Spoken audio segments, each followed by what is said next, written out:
기도하겠습니다. 참사랑의 아버지 하나님 감사합니다. 살같이 빠른 저희들의 삶의 가운데 찾아오셔서 저희들의 달리던 길을 주의 사랑으로 붙잡아 멈추어 주시고 우리를 당신의 은혜로 덮어주시며 당신이 원하는 그 길로 다시 우리를 인도해 가시니 그 길은 생명이요, 그 길은 진리이요, 그 길은 영원한 하나님의 나라임을 우리에게 날마다 성령을 통하여 깨우쳐 가르쳐 주시니 참으로 감사와 영광을 돌립니다. 오늘도 주님의 그 은혜와 놀라운 축복하심이 사랑으로 우리에게 나타날 때마다 감사함으로 아멘으로 화답하며 이 주어진 하루를 기쁘게 살아갈 수 있도록 저희들을 붙들어 온전히 세워주실 것을 믿고 우리 주님 예수님의 이름으로 기도하옵나이다. 아멘. 자, 하나님 말씀 나눕니다. 우리 이사야서 오늘은 63장 1절로 6절의 말씀입니다. 이사야서 63장 1절로 6절입니다. 먼저 찾으셨으면 본문을 저와 함께 읽도록 하겠습니다. 에돔에서 오는 이 누구며 붉은 옷을 입고 보스라에서 오는 이 누구냐? 그의 화려한 의복 큰 능력으로 걷는 이가 누구냐? 그는 나이니 공의를 말하는 이요 구원하는 능력을 가진 이니라. 어찌하여 내 의복이 붉으며 내 옷이 포도즙 틀을 밟는 자 같으냐? 만민 가운데 나와 함께한 자가 없이 내가 홀로 포도즙 틀을 밟았는데 내가 노함으로 말미암아 무리를 밟았고 분함으로 말미암아 짓밟았으므로 그들의 선열이 내 옷에 튀어 내 의복을 다 더럽혔음이니 이는 내 원수 갚는 날이 내 마음에 있고 내가 구속할 해가 왔으니 내가 본즉 도와주는 자도 없고 붙들어 주는 자도 없으므로 이상하게 여겨 내 팔이 나를 구원하며 내 분이 나를 붙들었음이라. 내가 노함으로 말미암아 만민을 밟았으며 내가 분함으로 말미암아 그들을 취하게 하고 그들의 선열이 땅에 쏟아지게 하였느니라. 아멘. 오늘은 우리가 본문 이제 63장으로 들어와서 그 첫 번째 단락에 해당되는 1절부터 6절의 말씀을 통해서 우리 하나님의 크신 일하심, 우리 하나님만이 행하신 그 구원의 역사가 무엇인지를 이 본문의 말씀을 통해서 함께 듣고 함께 은혜 받는 그런 시간 되기를 바랍니다. 오늘 이 본문은 두 존재의 대화의 이야기로 기록되어 있는 것입니다. 그 본문을 자세히 보시면은 먼저 질문하는 자가 있고요. 그리고 질문에 대하여 대답하는 자의 이야기 이렇게 나누어져 있습니다. 먼저 질문하는 자의 질문이 두 번에 걸쳐서 이루어지게 되는데 그 내용을 보게 되면 다음과 같이 1절에 등장하게 됩니다. 에돔에서 오는 이 누구며 라고 하는 히브리어에서는 이 민이 맨 앞에 있는 후라는 뜻인데요. 누구냐가 맨 앞에 나옵니다. 그래서 강조한 거군요. 누구인가 에돔에서 오는 그는 이런 뜻이고요. 붉은 옷을 입고 보스라에서 오는 이는 또한 누구인가. 그래서 누구인가 붉은 옷을 입고 보스라에서 오는 이는 누구인가 라고 말하는 것입니다. 그리고는 말하기를 그의 화려한 의복 큰 능력으로 걷는 이가 누구냐. 그래서 세 번에 걸쳐의 후 누구인가를 묻습니다. 먼저 에돔에서 오는 이 누구이며 붉은 옷을 입고 보스라에서 오는 이 누구이며 그의 화려한 의복 더 나아가서 능력으로 큰 능력으로 걷는 이는 누구인가. 그럼 이 질문 속에 있는 그 누구라는 세 질문을 받고 있는 그 대상은 각각 다른 존재인가 아니면 어떤 한 분을 놓고 말하는 것인가 라는 이런 문제가 대두되겠죠. 그러나 이건 각각 세 존재에 대한 이야기가 아니라 이 누구를 지칭하는 이 질문 속에 대상인 그 답으로 들려져야 될 그 존재는 한 분에 대한 이야기입니다. 그래서 대답하기를 이 물음에 대답하기를 그는 나다라고 대답해 주십니다. 그는 나이니 공의를 말하는 나요 구원하는 능력을 가진 나다라고 하는 이 나가 누군가? 바로 여호와 하나님이십니다. 우리 만군의 여호와 하나님 그 한 분을 놓고 지금 비유적인 표현으로 에돔과 보스라는 어떤 특정 지역에서 오시는 이로 설명되고 있으며, 그는 화려한 의복을 더군다나 더 나아가서 붉은 옷을 입고 있는 분으로 설명되고 있는데, 그분은 누구인가? 바로 공의의 하나님이시며, 그래서 공의를 말하는, 그 의에 대해서 말할 수 있는 유일한 분. 왜냐하면 이 세상에는 하나님만이 말할 수 있는 그 의를 이 세상 갖고 있지 못했으며, 이 세상에 인간이란 우리 같은 존재들이 말하는 어떤 의라는 것은 하나님이 말씀하신 그 의와는 너무나 다른 의이기 때문이었던 것이죠. 하나님 말씀하신 의는 모든 사람을 향하여 당신의 그 의로 구원하시겠다라는 그 의로우심을 말하는 의를 말하는 것이고요. 그러나 세상에서 의는 편협되고 지역적이고 주관적이고 어떤 공동체 하나의 나라, 민족, 국가, 가족 이런 단위만이 갖고 있는, 그래서 너무 제한되어 있는 제한적인 의들을 말하는 겁니다. 그래서 다른 공동체와 만나게 될 땐 이 두 개의 의가 부딪히게 되죠. 우리의 의가 당신의 의보다 더 나니 우리의 의를 따라오라 라고 하는 식의 인간들의 만남 속에서 등장되는 의는 주관적이고, 그리고 공동체적이라는 어떤 차원에서 제한적이라는 거예요. 그러나 우리 하나님은, 이 온 우주를 지으신 하나님은 그 우주, 이 땅, 우리를 향한 하나의 의, 곧 당신이라는 그 의를 우리에게 주시려고 하신 그분만이 갖고 계신 의입니다. 그걸 갖다가 성경은 공의, 차디크라고 하는데, 이 하나님의 의를 누구만 말씀하실 수 있는가? 당신만이 말씀하실 수 있다 해서 그 하나님의 의를 말하는 이유, 또한 그 의로 말미암아 우리가 어떻게 돼요? 구원을 받는 것이다. 그래서 그 의가 그분에게만 있음을 드디어 알게 된 어떤 사람들은 그분의 의만 믿게 된단 말이에요. 나는 당신의 의로움으로 나 같은 하나님의 당신의 의를 갖고 있지 못해서 불의한 나를 구원하실 수 있는 분은 오직 당신입니다. 근데 그 의는 나에게 어떤 것을 하라고, 나의 의로움에, 너희들은 나의 의로움에 맞출 수 있는 어떤 능력을 취하며 어떤 삶의 행위를 통하여 나의 의에 도달해봐라 라고 하시는 그런 하나님이 아니시고, 내 의를 너희에게 주겠노라, 그러니 너희들은 나의 의를 넘겨받아 내가 너희들에게 이루려고 하는 모든 나의 법들, 그걸 십계명이라고 합니다. 그것을 내가 다 이루게 해줄게. 내 의가 너희들 위해 임하게 되면 너희는 그 의로 말미암아, 나의 공의로 말미암아 너희들은 구원받게 해줄게. 너희들의 공로로 구원받는 게 아니라 나의 공의로 구원받게 되는 것이다.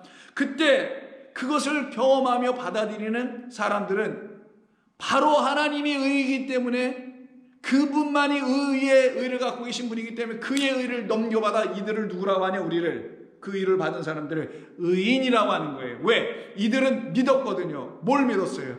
자기들에게서는 불가능하다라는 걸 알게 되었고, 그분만이 나를 당신의 의로우심으로 이 땅에서 건져 당신의 의의 나라로, 그래서 그의 나라와 그의 의를 구하라는 건 서로 다른 게 아니라, 그의 나라는 그의 의로 채워진 나라이기 때문에 그의 나라에 들어가기 위해서는, 소위 천국에 들어가기 위해서는 내 의로, 나의 공의라는 이 세상에서 가치로 말하고 있는 어떤 것을 가지고, 공로를 가지고 들어가는 나라가 아니라 그분의 의로우심으로만 들어가는 나라니, 오직 의인은 그의 의를 넘겨받고 믿음으로 가진 사람들, 그 의인은 오직 믿음으로 말미암아 살리라. 이것이 이루어지게 되는 겁니다.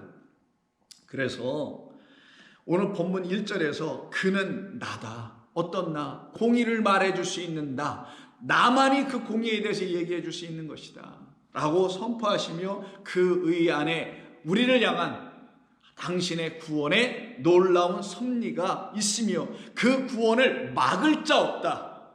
하나님의 의로 말미암아 우리를 구원하시겠다는 그 은혜의 이야기를 막을 자 없다 해서 구원의 능력을 가진 나다라고 하신 거예요. 그래서 여기서 구원의 능력이 붙은 겁니다. 하나님의 그 의를 거스를 수 있는, 그래서 거스르고는 다른 차원으로 우리를 구원할 수 있는 것은 없다라는 말의 의미가 구원의 능력이에요. 하나님만이 우리를 구원하실 수 있다, 할 수 있다, 그만이 able하다, 그만이 can do, 할 수 있다, 이런 의미입니다. 우리에겐 그런 능력이 없으며 이 땅에는 우리를 구원해낼 수 있는 어떤 것도 있지 아니하다. 이런 의미를 담고 있는 것입니다. 그래서 이 공의와 구원의 능력은 같이 우리 안에 하나님께서 주신 은혜의 선물인 것이 분명히 맞을 수밖에 없게 되는 것이죠. 이 일을 이루시는 이분을 왕이라고 하는 겁니다. 왜 왕이에요? 그의 나라의 왕이기 때문에 왕인 거예요.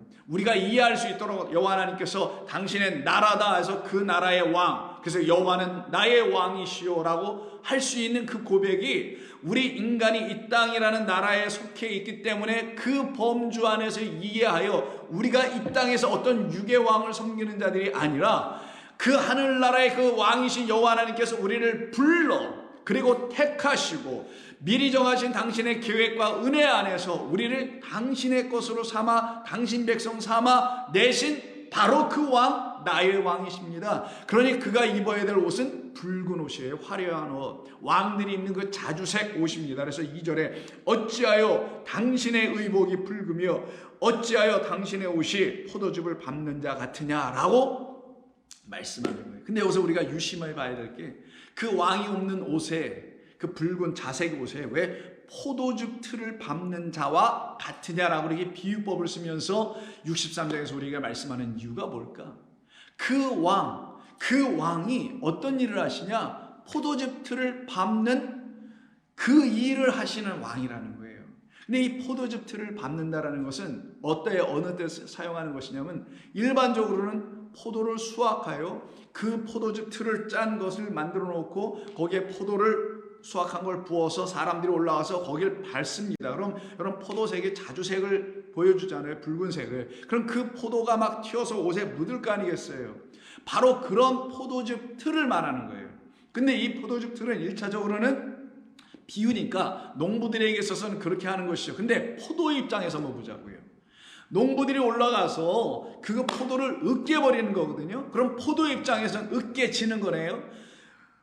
포도의 입장에서는 심판당한다는 의미가 있는 거예요. 파괴당한다는 의미가 있는 것입니다. 그래서 성경에서 포도즙 틀을 말할 때는 항상 하나님의 심판을 설명하기 위한 일종의 비유와 도구로 사용되는 게 포도즙 틀입니다. 그렇다면 이 여호와 하나님 그 공의를 말씀하시는 분, 그리고 그 공의를 가지고 우리를 구원할 수 있는 그 능력을 가지신 그분이 포도즙 틀에다 포도들을 다 모아놓고 어떻게 하실 분이냐? 홀로 들어가셔서 거기서 그것을 으깨고 짓밟아 버리시는 심판하시는 하나님이다. 그래서 하나님은 당신의 의의 말씀으로 우리를 심판하시는 분이라는 거예요. 심판 없는 구원은 없습니다, 여러분. 심판은 살짝 비껴나가고 구원받는 게 아니에요. 심판을 받되 우리 안에 하나님이 주신 그 말씀을 갖고 있는 자인지 아닌지를 확인하는 과정을 공이라는 당신의 말씀으로 심판하신다는 거예요. 그럼 우리 성도는 우리 하나님께서 말씀하신 모든 이 성경에 있는 말씀이 내게 나를 향한 하나님의 의로우심을 들춰내는 말씀으로 들려졌다면 그 말씀을 우리 안에 의의 말씀으로 갖고 있을 것이 분명히 맞을 겁니다. 그래서 예수님께서 마태복음 24장에 가면은 비유하는 말씀이시잖아요. 그가 이 땅에 다시 왕으로 오셔서 심판하실 때 오른쪽과 왼쪽으로 양과 염소를 나눠놓고 심판하지 않습니까? 그때 의롭다 불의하다가 나오잖아요. 그래서 오른쪽에 있는 분은 너는 의로우니 라고 하시며 그들을 칭찬하시며 그들은 영원한 생명 그 안으로 들어가지만 그렇지 않은 왼쪽에 있는 염소는 불의한 자들로 영벌에 들어가는 걸로 나눠지죠. 그때 그 중심에 서 계신 그 심판자, 우리 영원하신 하나님이 하시는 그 심판은 당신의 의로 심판하신다라는 거예요. 그 의의 말씀으로 그 말씀을 가진 자들과 그 말씀을 갖지 못한 자들인 겁니다. 그래서 그분만이 어떤 것을 하시냐?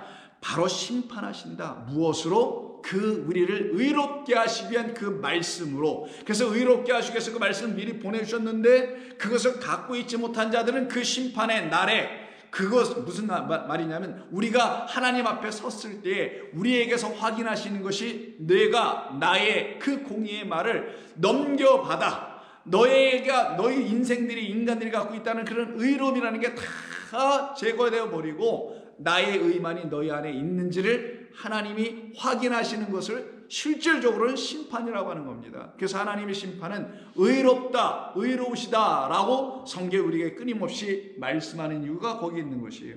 그러므로 그 포도즙 틀을 밟는 자는 또한 나다. 3절 만민 가운데 나와 함께하는 자가 없이, 무슨 말이겠어요? 나만이다라는 거잖아요. 포도즙 틀 안에 들어와 있는 포도를 밟을 수 있는 자는 나뿐이다. 이 세상을 심판할 수 있는 자는 나뿐이다. 왜? 당신만이 의로우시니까. 당신만이 의로우신 분이기 때문에 심판할 자격과 권리가 있단 말이에요. 그래서 나 외에 나와 함께한 자로 이 포도즙 틀에 들어가서 밟을 수 있는 자는 없다라고 하는 거예요. 그래서 내가 홀로 포도즙 틀을 밟았는데, 내가 노함으로 말미암아 무리를 밟았고 분함으로 말미암아 짓밟았으므로 그들의 선열이 내 옷에 튀어 내 의복을 다 더럽혔다라고 합니다. 그러면 이 포도즙 틀이 우리에게 알려주는 말은 뭐겠어요? 결국 죄에 대한 부분 아니겠습니까? 우리 인간이 갖고 있는 죄는 하나님의 공의로운 하나님의 의를 무시해버리고 자기의 의를 끝까지 주관하고 관철하고 세워보려고 하는 것, 이걸 갖다가 불의하다, 이걸 죄라고 하는 거예요. 하나님이 우리에게 말씀하신 그것을 취하지 아니하고 우리 인간의 측면에서 뭔가를 여전히 개발하고 그걸 확장시키고 그걸 가지고 세워보고 거기서 나온 모든 것들을 가지고 위대하다라고 말하는, 그게 바로 인간이 내세우는 영광들인데 그것을 그대로 붙잡고 사는 것을 죄라고 하는 것입니다. 그래서 요엘서 2장을 보시게 되면은 여호와 하나님께서 애통하시는 말씀에 대한 이야기가 나오게 됩니다. 그러면서 우리 당신에게 돌아오라고 하죠. 12절. 2장 12절인가요? 자, 보시게 되면 요엘서에 이런 말씀이 나옵니다. 자, 하나님께서 우리에게 말씀하시는 내용인데 여기에 바로 다음과 같은 말씀으로 우리에게 2장이나 3장이네요. 3장 18절이네요. 3장을 보시게 되면 다음과 같은 말씀이 있는데 한번 보겠습니다. 3장 12절에 여기네요. 민족들은 일어나서 여호사밧의 골짜기로 올라갈지어다 내가 거기에 앉아서 사면의 민족들을 다 심판하리로다 라고, 동서남북, 그러니까 온 세상이에요. 사람이 많음이요 심판의 골짜기에 사람이 많음이요 심판의 골짜기에 여호와의 날이 가까움이로다. 해와 달이 캄캄하며 별들이 그 빛을 거두도다. 여호와께서 시온에서 부르짖고 예루살렘에서 목소리를 내시리니 하늘과 땅이 진동하리로다. 그러나 여호와께서 그의 백성이 피난처 이스라엘 자손의 산성이 되심이로다. 그런즉 너희가 나는 내 성산 시온에 사는 너희 하나님 여호와인 줄을 알 것이라. 예루살렘이 거룩하리니 다시는 이방 사람들이 그 가운데로 통행하지 못하리로다. 그날에 산들이 단 포도주를 떨어뜨릴 것이요 작은 산들이 젖을 흘릴 것이며 유다의 모든 시냇가 물을 흘릴 것이며 여호와의 성전에서 샘이 흘러나와서 시띵 골짜기에 내려질 것이다 라고 하며 이 포도즙 틀에 대해서 멸망, 즉 심판하는 날이 가득한 것을 말씀합니다. 그게 바로 13절의 내용이에요. 너희는 낯을 쓰라 곡식이 이것도다. 나와서 밟을지어다. 포도주 틀이 가득히 차고 포도주 독이 넘치니 그들의 악이 크미로다. 그럼 결국은 포도주 틀은 무엇을 말하냐? 여호와의 심판을 받을 수밖에 없는 어떤 존재들에 대한 이야기를 할 때마다 사용되는 게 이 포도주 틀이었던 거예요. 그럼 그 포도주 틀을 밟은 포도는 빛깔 그 붉은 빛을 포도즙 틀에서 짜는 사람, 밟는 사람들에게 튀듯이 여호와 하나님께서 오늘 본문 63장 3절에서 뭐라냐면 내가 분함으로 그 포도즙 틀을 밟았는데, 요엘서를 근거해 보면 그 악한 자들을 밟았더니 그건 인간이니까 그들의 죽음, 그 죽음의 결과를 피로 설명한 거예요. 그들의 선열이 내 옷에 튀어 내 의복을 다 더럽혔다. 이 말은 곧 하나님께서만이 심판하실 뿐만 아니라 하나님만이 그 심판을 하심으로 한편으로는 그 당신의 옷이 또한 더럽혀진다라는 거예요. 여기는 아주 중요한 메시지가 있는 것입니다.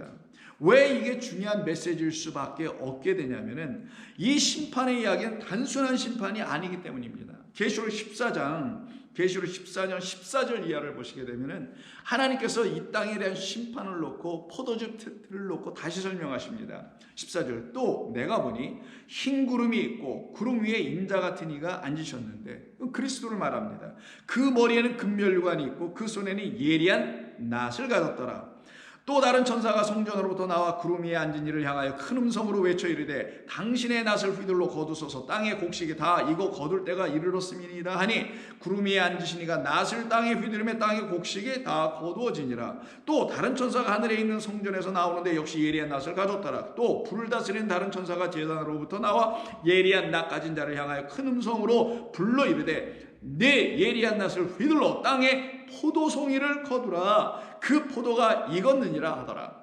천사가 낫을 땅에 휘둘러 땅에 포도를 거두어 하나님의 진노의 큰 포도주 틀에 던져버리네요.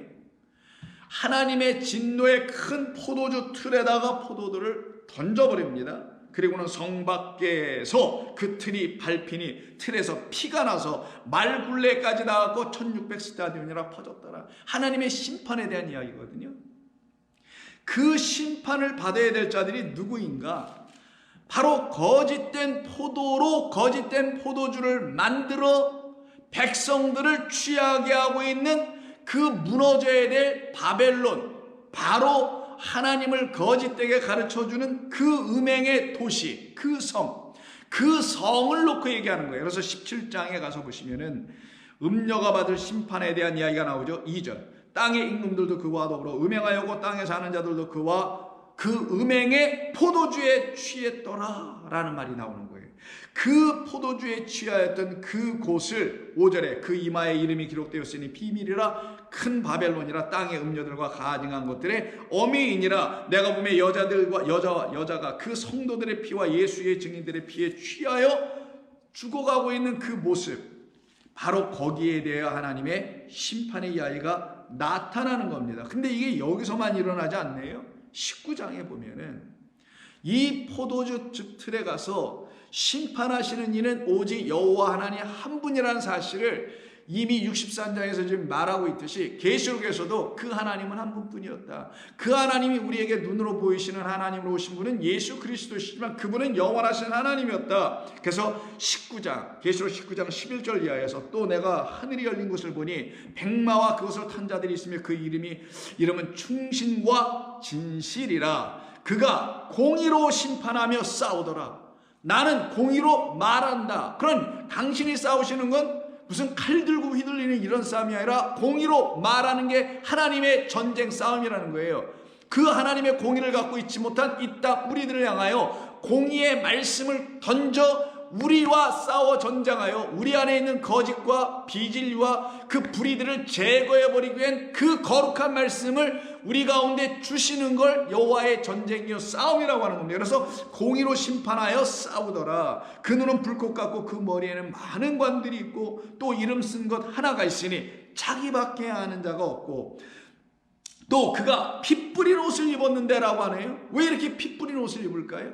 십자가 사건을 말하는 겁니다. 그가 십자가에서 흘려 죽으심은 곧 공의로 심판받을 우리를 향한 그의 대신 죽으심이라는 대속제물 되심에 대한 이야기예요. 그래서 포도주 틀에서 밟으시는 것은 무엇을 받느냐? 우리를 하나님의 그 아들들이 되게 하지 못하는 하나님의 원수들을 짓밟으시는 이야기였으며 그 짓밟음의 끝에서 우리에게 보여주시는 것은 그 옷이 그 선열들로 포도주로 튀어서 그 붉은 옷이 바뀌어버리게 되는 거죠. 피 묻은 옷으로. 이 상황은 곧 우리 주 하나님, 우리 주 예수 그리스도께서 이 땅에서 우리를 위하여 십자가 지심은 바로 우리의 영원한 원수인 하나님의 말씀을 못 듣게 하며 알아듣지 못하게 하고 있는 그 상태로 여전히 머물게 하는 그 율법에 대한 죽음이요, 그 율법 때문에 우리가 하나님의 말씀을 오도하여 여전히 하나님의 그 뜻에서 벗어나게 하는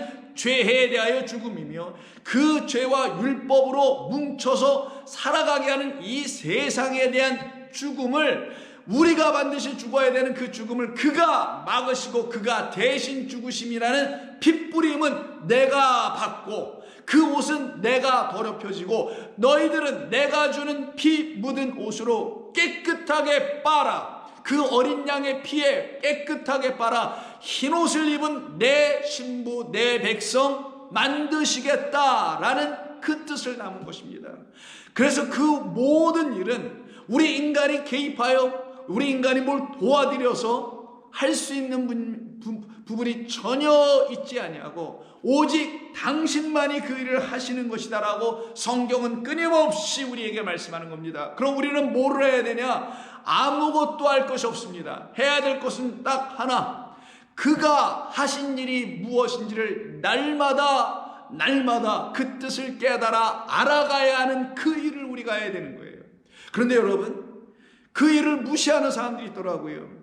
그냥 밖에 나와서 무슨 행위를 하거나 무슨 섬기거나 뭘 해주거나 도와주거나 이런 거는 열심으로 잘하는 사람들이 수없이 많은데 또 불구하고 하나님의 말씀의 뜻이 바로 나를 그렇게 구원하신 그 사랑과 은혜에 대한 이야기로 가득 차 있다면 내가 그 해야 할 일은 그분이 나를 위해서 하신 그 일이 무엇인지 알아야 하는 것, 깨달아야 하는 것, 이것은 우리가 해야 될 유일한 일이란 말이에요.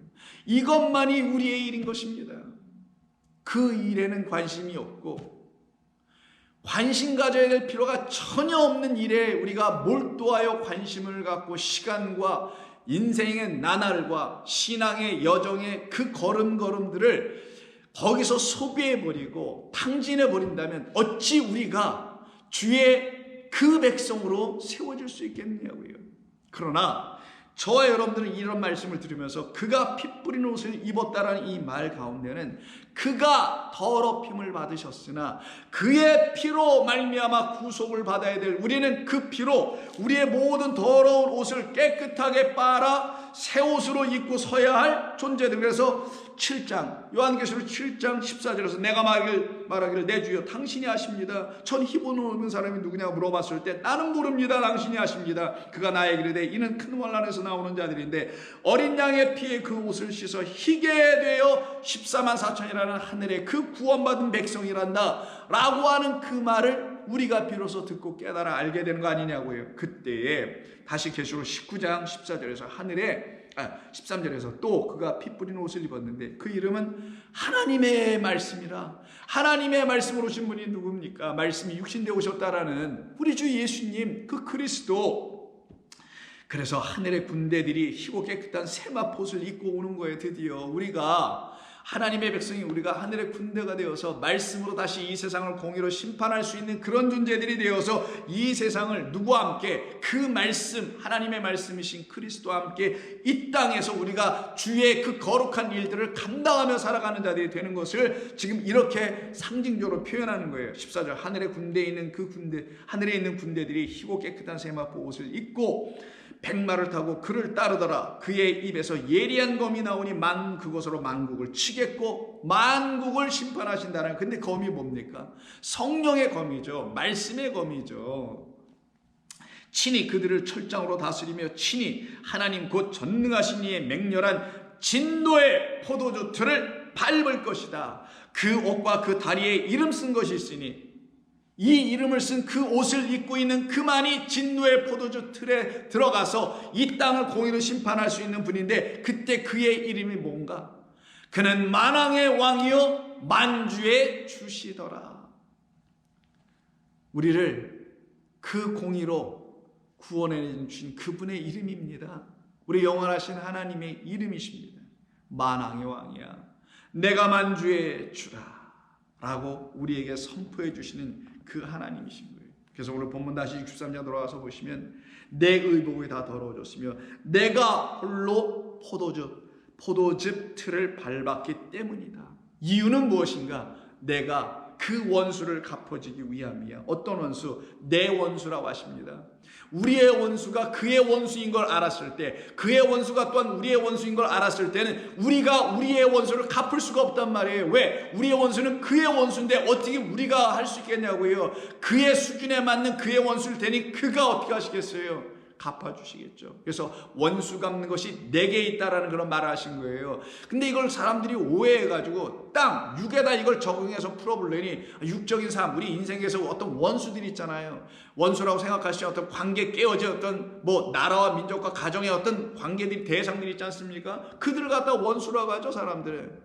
이 하나님 원수는 그런 원수인지 모르고. 그래서 그 원수 갚는 건 우리가 하면 안 돼. 그건 하나님께서 하시는 거야. 라고 그렇게 이해를 하더라는 거예요. 근데 그렇게 이해해도 비스무리 맞는 것 같아요. 왜? 그들에게 내가 사랑을 해야지. 사랑을 전해주고 복음을 전해야지. 원수를 그들에게 내가 갚으면 되겠어? 이런 수준으로 이해하죠. 또 그렇게. 얼핏 들어보면 틀리지 않고 맞는 것 같아 보이나, 자, 원수 갚는 것은 내게 있다라고 말씀하신 그 원수는 우리들의 인생 속에서의 그 관계 깨어지게 하고 민족과 민족의 전쟁에서, 나라와 나라 전쟁에서 내 부모 원수, 이 민족의 원수, 그런 원수를 말하는 게 아니라 우리의 원수, 곧 하나님의 원수 된 그 원수는 누구를 말하느냐?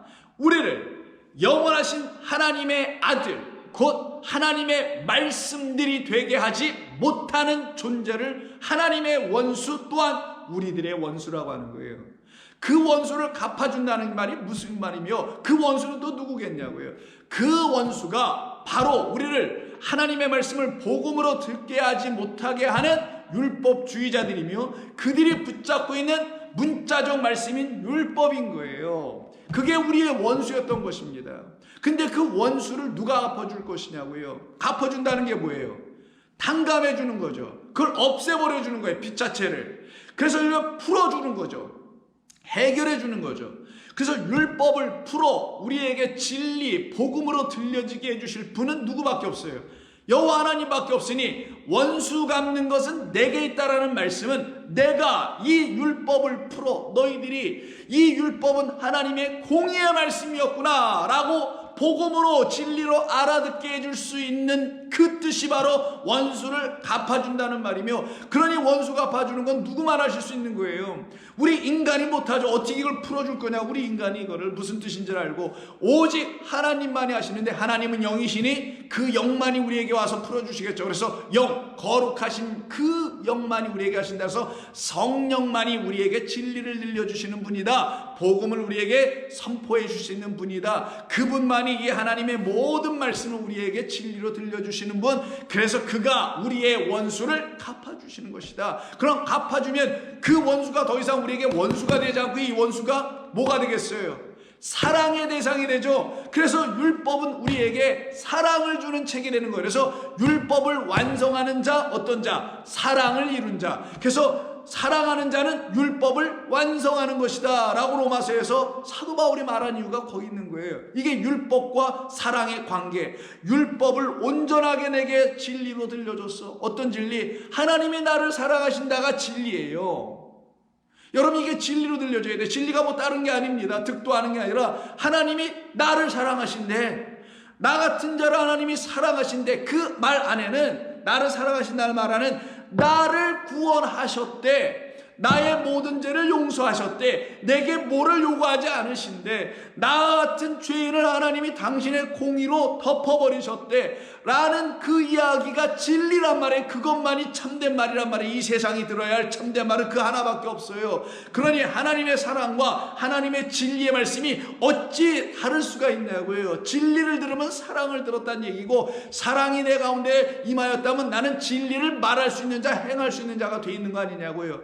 그러니 이 율법이 내게 그 사랑에 대한 이야기를 전해주지 못할 때 그냥 행위와 어떤 것을 요구하는 것처럼 계명으로 들렸을 때는 명령으로 들렸을 때 이걸 붙잡고 씨름하고 행하며 살아왔던 그런 자였으나 그게 아니었구나. 이건 나를 하나님과 화목하게 하시려고 하시는 말씀이었구나라는 걸 깨달으면 이 말씀을 어찌 사랑하지 않을 수가 있냐. 그래서 너희는 원수는 미워하고 이웃은, 형제는 사랑하라고 너희들을 배웠으나 나는 너희에게 말한다. 원수를 사랑하라. 그때 원수가 이웃에 있는 어떤 관계 안 좋은 사람들입니까? 아직도 거의 대부분의 기독교가 이렇게 가르치고 있잖아요. 근데 저는 여러분들에게 그렇게 말하지 않습니다. 왜? 그 원수는 여러분들이 이미 사랑할 수 있는 능력을 갖고 있어요. 이제는. 그래, 그는 원수의 축에도 못 껴요. 우리의 진짜 원수는 뭐였느냐? 우리를 진리 가운데 인도하지 못했던 이 말씀이 내게 원수였음을 이제는 알 거 아니냐고요. 이 원수 관계가 완전히 풀어진 지금은. 그러니 내 원수는 다른 게 아니었네.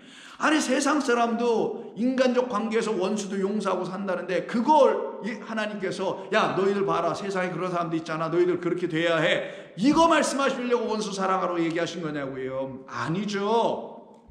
나를 하나님과 화목하게 하지 못했던 것이 뭐였는지를 좀 알으라는 거예요. 그게 뭐였어요? 알고 보니 이 하나님의 말씀이라는 거였어요. 이 말씀이 사실 하나님과 화목하게 하지 못했거든요. 불편했거든요. 아 이걸 어떻게 하라는 거야? 이게 또 무슨 뜻이야? 이걸 다 지키라는 거야? 나 근데 뭐 안 되는데. 그러니 하나님과 무슨 관계가 화목하고 편안하고 평강이 있겠어요. 날마다 불편하고 껄끄러스럽고 관계가 좀 그렇고 그래서 날마다 하나님 앞에 나오면 그냥 부끄럽기만 하고 죄인인 것만 같기도 하고 그래서 어찌할 줄 몰라서 고작 해낼 수 있는 것은 그냥 열심으로 뭔가를 하면 되는 줄 알고 살아왔던 그런 거밖에 더 있었냐고요. 그걸 갖다가 화목하지 못했다는. 그런데 그렇게 화목하지 않은 우리를 놓고 화목제물로 이 땅에 오셔서 그 피를 흘리신 그 포도주 틀을 밟으신 그분만이 피를 튀기시는 거 아니냐고요. 그런 심판은 누구에게 하셨다는 겁니까? 이 땅에 하셔야 될 그 심판을 그 아들에게 행하심으로 당신 자신에게 행하심으로 그 피로 더럽혀진 옷을 입고 있는 당신, 그러나 우리에게 깨끗한 옷을 입기 위한 당신, 그만이 우리를 그 원수의 문제에서 해결해 주시고 갚아주신다라는 거예요. 그래서 오늘 본문 4절에서 이는 내 원수 갚는 날이 내 마음에 이미 있다. 나는 이걸 다 갖고 있다. 그리고는 내가 구속할 해가 왔다라고 하십니다. 이 말씀 어디서 많이 들어본 거죠? 다시 들어보세요. 이는 내 원수 갚는 날, 보복의 날이에요. 날이 내 마음에 있고 구속하려고 왔다. 그래서 원수 갚는 날이 이게 낙함입니다. 보복하다. 어디서 들어봤어요? 그 앞에 장이 61장 2절. 다시 한번 들어보세요. 여호와의 은혜의 해와 우리 하나님의 보복의 날을 선포하여 모든 슬픈 자를 위로할 것이다. 저희가 이 61장을 한 달 이상을 했습니다. 왜? 이렇게 중요하니까. 그래서 61장을 할 때 여러분이 온전히 듣고 온전히 다 깨달아 알으셨다면 이 63장 같은 경우는 그 틀에서 다 여러분 안에서 그게 이런 말씀이었구나, 이런 뜻을 전하시려고 하는 거고 이런 하나님의 마음을 우리에게 주시려고 하신 거구나. 그래서 원수 갚는 그 날은, 보복의 날은 내 마음에 이미 다 있었고 내가 구속할 해, 그 신원의 해, 은혜의 해를 우리에게 주시려고 하셨던 거구나. 그래서 주님께서 말씀하시는 거예요. 내가 한다. 우리는 거기에 참여할 수가 있는 게 아니에요. 우리는 처음부터 끝까지 그분이 하신 것을, 우리 아버지 하나님께서 하신 것을 그냥 받아야 될 자녀들입니다. 내가 본즉 도와주는 자도 없고 붙들어 주는 자도 없으므로 이상하게 여겨 내 팔이 나를 구원하며 내 분이 나를 붙들었다라고 하세요. 그럼 여기 하시는 말씀을 보면은 여러분 63장 1절부터 6절에서 계속 반복되는, 그 다음 절도 그렇습니다만은 계속 반복되는 아주 중요한 말이 뭔지 아세요? 나라는 단어입니다. 나, 내가, 나, 이런 말이 계속, 나라는 말을 계속 쓰십니다. 그럼 무슨 말이냐면, 그리고 나 홀로라고 하셔. 내가 홀로 3절 같은 경우는 나 외에 우리를, 당신 외에 우리를 구원하실 다른 이는, 다른 이름은 우리에게 이 우주 역사 전체 속에서 주신 바가 없다.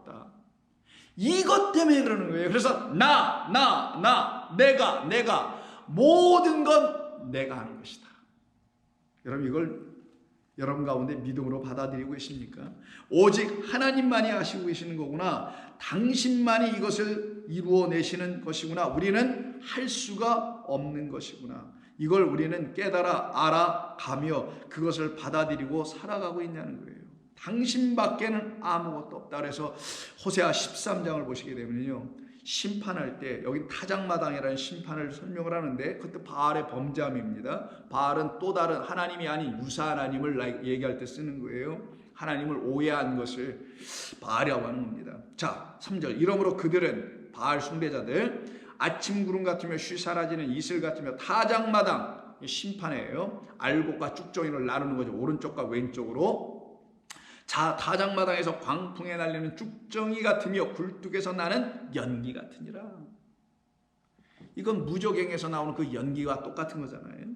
자, 그때 그러나 애굽 땅에 있을 때부터 나는 내 하나님 여호와라. 나밖에 내가 다른 신을 알지 말 것이라. 왜요? 나도 너밖에 모르거든. 너희들은 나로 지어졌거든. 그래서 너희들이 알아야 될 존재는 나야. 나밖에 없는 거야. 이걸 말씀하시는 거예요. 나밖에 내가 다른 신을 알지 말 것이라. 나 외에는 구원자가 없느니라. 이렇게 하나님께서 말씀하시는 거예요. 근데 문제는 뭐냐? 너희가 나를 잊어버렸도다. 너희가 나를 버렸도다예요. 우리의 모습이 여기였던 것입니다. 그러나 하나님께서 말씀하실 그 앞에 11장에서 그러나 나는 너를 버린 적이 없다. 우리가 62장에서도 말씀하셨잖아요. 그래서 너희가 나를 버린 것이지 내가 너희를 버린 것이 아니다. 그러나 너희가 나를 버림으로 너희가 지금 버려진 자들 되어 있는데 그런 너희를 내가 다시 찾아와 발견해 너희를 내 것으로 만드시겠다는 게 약속이었죠. 그래서 호세아 11장 8절에서도 에브라임이여 내가 어찌 너를 놓겠느냐. 이스라엘이여 내가 어찌 너를 버리겠느냐. 내가 어찌 너를 아마같이 놓겠느냐. 어찌 너를 스보인같이 두겠느냐. 내 마음이 내 속에서 돌이키어 스스로 하나님께서 우리에게 돌아오셔서 나의 긍휼이 온전히 불붙듯 하도다. 누구를 향한? 저와 여러분을 향한. 내가 나의 맹렬한 진노를 나타내지 아니하며 내가 다시는 에브라임을 멸하지 아니하리니 이는 내가 하나님이요 나는 사람이 아니기 때문이라. 나는 하나님이요 나는 사람이 아니다. 내 가운데 있는 거룩한 이니 진노함으로 내게 임하지 아니하리라. 나는 사람이 아니라 나는 하나님이라. 내가 하나님이야. 그 바알이 너희들의 하나님이 아니야. 내가 하나님이야. 나는 사람이 아니야 라는 말씀을 쓰시네요. 왜 이렇게 쓰세요? 사람으로서는 할 수가 없고 오직 하나님으로서 하실 수 있는 게 있죠. 인간이 제 아무리 날고 기고 뛰어도 인간이 해결할 수 없는 게 있잖아요. 그게 뭐예요? 6을 0으로 바꿔내지 못하는 거잖아요. 6, 사망을 갖고 있는 존재를 0, 사망 없음으로 바꿀 수가 없잖아요. 우리는 지금 뭐 AI를 만들고 뭐 어떤 걸 만든다 하더라도 사망을 없앨 수 있어요? 냉동인간으로 76년서부터 해가지고 지금 어느 뭐 집어넣었다가 과학기술을 발달하면 그때 꺼내겠다 해요. 지금도 뭐 수십만 불씩 들여가지고 자기의 뇌나 이런 것을 냉동에다 집어넣는 사람들이 있다는데 그들이 하는 이게 뭐예요? 스스로 육을 해결하지 못했다라는 거잖아요. 즉 진짜 영원한 것을 갖고 있지 못하다는 문제잖아요. 인간은 스스로 육에서 영으로 넘어올 수 없습니다. 그 말은 무슨 말이에요? 인간은 육적 생명을 스스로 영원한 생명, 영생으로 바꿀 수 있는 존재가 아니에요. 이건 기계도 할 수 없고 인간도 할 수 없는 거거든요. 로봇가 할 수 있는 일이 아니고 과학기술 문명이 할 수 있는 게 아니란 말이에요. 생명을 연장시키고 수명을 연장시킬 수는 있어요. 죽을 사람을 살려낼 수 있을지 모르겠어요. 그러나 생명 자체를 바꿔낼 수는 없단 말이에요. 어떤 생명? 영원히 죽을 수밖에 없는 사망이라는 그걸 생명으로 붙들고 있는 우리를 영원한 참된 생명인 하나님의 생명을 갖도록 하게 할 수 있는 인간 누가 있냐고요. 이 사람 사람 중에 그럴 수 있는 자가 누가 있냐고요. 그게 바로 내가 하나님이야 나는 사람이 아니니라 라는 말이며 사람으로는 할 수 없으나 하나님으로 나아질 수 있다라고 말씀하신 바로 구원, 영생, 천국에 대해서 말씀하실 때 쓰신 마태복음 19장 26절 구원을 누가 얻을 수 있습니까? 라고 제자 중에 하나가 물으니까 예수께서 그들을 보시며 이르시되 사람으로는 할 수 없으나 하나님으로 하실 수 있느니라. 나는 사람이 아니니라. 나는 육이 아니니라. 나는 영이니라.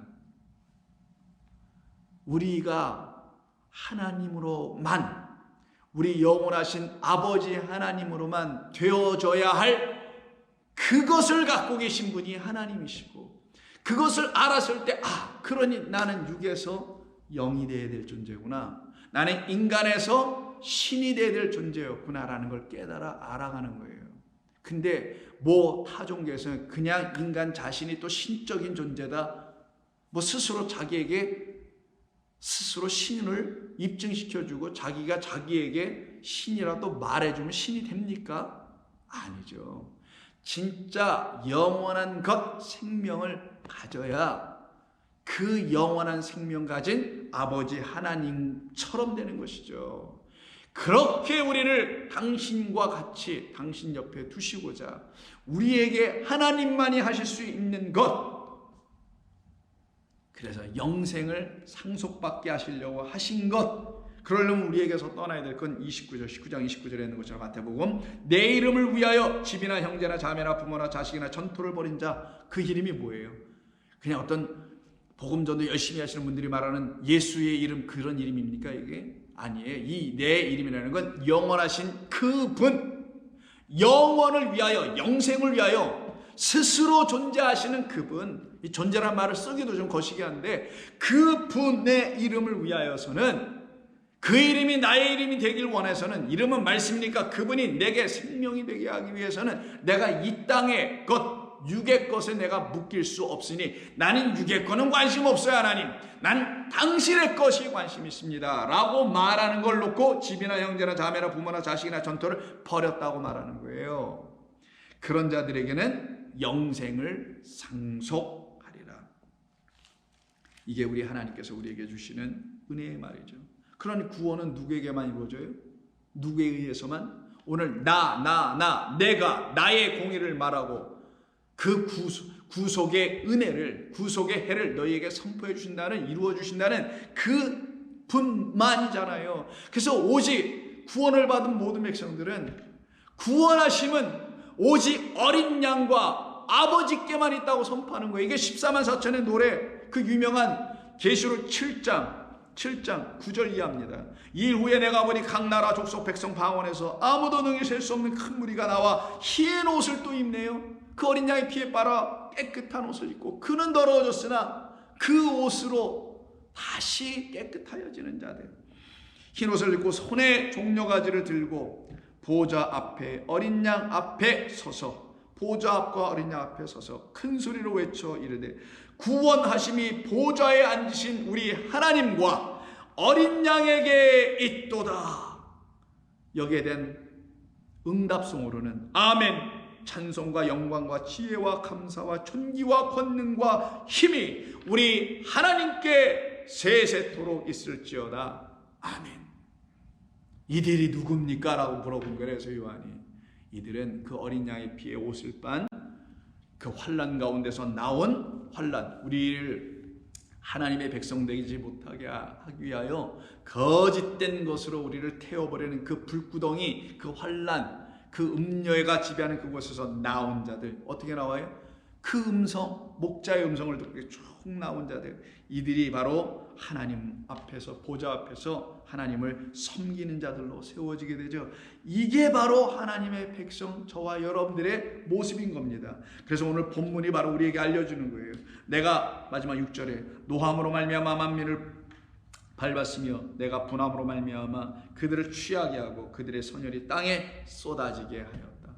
하나님의 심판의 궁극적 목적은 바로 이 하나님이 행하시는 것이 의로우십니다, 당신이 말씀은 다 진리입니다 라는 것을 그냥 읊조려가지고 앵무새처럼 따라하는 자들을 구원하시겠다는 게 아니라 그것이 그런 것이었군요, 그것이 그 뜻이었군요 라고 깨달아 알게 되는 그 백성들에게 주시는 하나님의 놀라운 축복의 말씀인 것입니다. 그래서 그들에게는 하나님의 놀라운 은혜의 이야기가 선포되며 나타나며 역사되며 그들은 그것을 놓고 감사하며 살아갈 수가 있게 되는 자들이 돼요. 이들은 결단코 실족하지 않고요, 하나님의 말씀으로 서서 그 은혜를 기다리며 살아가는 자들, 그들은 그 땅을 차지하며 그 영원한 곳에 거하는 자들로 세워집니다. 이들을 놓고 의인이라고 하는 거예요. 왜? 이들은 여호와의 손을, 그 능력의 손을, 구원하심은 그에게만 있다는 것을 믿고 그 손을 붙들고 있었던 존재들이거든요. 그래서 시편 37편 24절 이하를 보시게 되면 이런 말씀이 나옵니다. 그는 넘어지나 아주 엎드러지지 아니함은 여호와께서 그의 손으로 붙드심이로다. 내가 어려서부터 늙기까지 의인이 버림을 당하거나 그의 자손이 걸식함을 보지 못하였도다. 그는 종일토록 은혜를 베풀고 구워주니 그의 자손이 복을 받는도다. 악에서 떠나 선을 행하라. 그리하면 영원히 살리라. 여호와께서 정의를 사랑하시고 그의 성도를 버리지 아니하심이로다. 우리는 이와 같이 하나님의 은혜로 말미암아 다시 세워지고 다시 온전해지는 그와 같은 존재들로 살아가게 되는 겁니다. 우리를 하나님께서 이렇게 구원하신 것이에요. 그래서 그 구원에 우리가 무슨 숟가락을 올려놓는다는 표현이 있죠. 남이 다 아니라 숟가락을 올려놓고 자기도 어서 공치사하고 자기도 뭔가를 좀 했다고 이럴 수 있는 모든 것이 다 광풍에 날아가 버리고 오직 성령의 바람이 내게 그 생명을 불어 내 안에 넣어주심으로 하나님의 손으로 내가 구원받은 것이구나. 그분이 행하시는 모든 능력과 의의 말씀이 내게 선포되는 그 입에서 나오는 진리의 말씀으로 내가 이렇게 구원받게 된 것이구나. 나의 안에 있는 이 생명, 내 안에 흘러가고 있는 이 기쁨의 강물, 이 희락을 과연 누가 감히 멈추게 할 수 있으며 그것을 제하여 버릴 수 있으며 끊을 수 있으랴? 아무것도 없도다.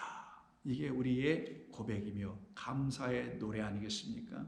그와 같은 감사가 바로 저와 여러분 모두에게 강처럼 흘러 넘치기를 원합니다. 기도하겠습니다. 하나님 고맙습니다. 오늘 저희들에게 주신 이 말씀을 통해서 하나님의 의가 우리 모두에게 임하여 그 의로 말미암아 우리가 의로워지는 주의 백성들 삼으셨사오니 그 의의 하나님으로 말미암아만 살아난다는 사실 앞에 엎드려 감사하며 경배하며 그 모든 것을 이루시기 위해서 당신께서 친히 죽임 당하신 바 되셨음을 우리가 깨달아 그 은혜 가운데 감사하며 살아갈 수 있도록 축복하여 주옵소서. 예수님의 이름으로 기도하옵나이다. 아멘.